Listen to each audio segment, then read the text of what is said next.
material trickles down from the upper levels.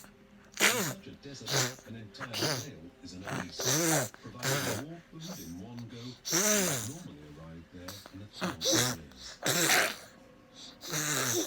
Scientifically, there are several phases to a whale's decomposition. First, there are the scavengers. In the first few months, sharks and most of all hamsters have torn off their fatty, tiny bones.